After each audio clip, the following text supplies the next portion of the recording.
प्राचीन समय की बात है। मद्र देश में अश्वपति नाम के एक धर्मात्मा राजा राज्य करते थे। उनकी कोई संतान नहीं थी।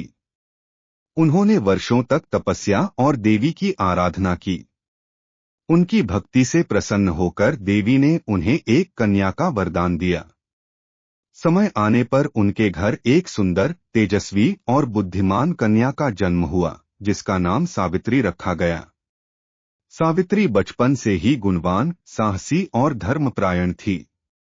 जब सावित्री विवाह योग्य हुई तो उसके पिता ने उसके लिए योग्य वर की खोज शुरू की, लेकिन कोई भी राजकुमार उसे पसंद नहीं आया।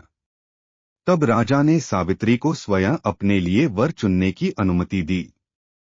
सावित्री ने वन में रहने वाले एक राजकुमार सत्यवान को अपना पति चुना। सत्यवान बहुत ही गुणी, सच्चा और पराक्रमी था, लेकिन वह अपने माता पिता के साथ वन में रहता था क्योंकि उसका राज्य छिन गया था। जब सावित्री अपने पिता के पास लौटी तो ऋषि नारद ने चेतावनी दी कि सत्यवान बहुत गुणवान है, लेकिन उसकी आयु बहुत कम है, वह केवल 1 वर्ष ही जीवित रहेगा।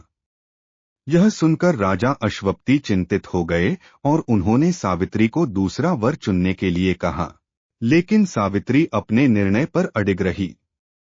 उसने कहा, मैंने एक बार जिसे पति मान लिया वही मेरा पति रहेगा। आखिरकार सावित्री और सत्यवान का विवाह हो गया। सावित्री अपने ससुराल जाकर अपने सास-ससुर की सेवा करने लगी और सादा जीवन जीने लगी। जैसे जैसे 1 वर्ष पूरा होने का समय नजदीक आया, सावित्री ने व्रत और पूजा शुरू कर दी। उसने 3 दिन तक उपवास रखा और भगवान से अपने पति की लंबी आयु की प्रार्थना की। जिस दिन सत्यवान की मृत्यु निश्चित थी, उस दिन सावित्री ने अपने पति के साथ जंगल जाने का निश्चय किया। सत्यवान लकड़ी काटने लगा, तभी उसे चक्कर आया और वह सावित्री की गोद में गिर पड़ा। कुछ ही क्षणों में उसके प्राण निकल गए। तभी यमराज प्रकट हुए और सत्यवान के प्राण लेकर जाने लगे। सावित्री भी उनके पीछे पीछे चलने लगी। यमराज ने उसे वापस जाने के लिए कहा, लेकिन सावित्री ने अपने तीव्र धर्म और प्रेम से उन्हें प्रभावित किया। उसकी भक्ति और दृढ़ता देखकर यमराज ने उसे एक वरदान मांगने को कहा। सावित्री ने पहले अपने सास-ससुर की आंखों की रोशनी मांगी, फिर उनके खोए हुए राज्य की वापसी मांगी।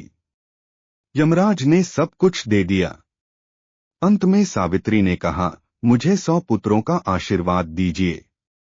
यमराज ने यह वर भी दे दिया, लेकिन फिर उन्हें एहसास हुआ कि बिना सत्यवान के यह संभव नहीं है।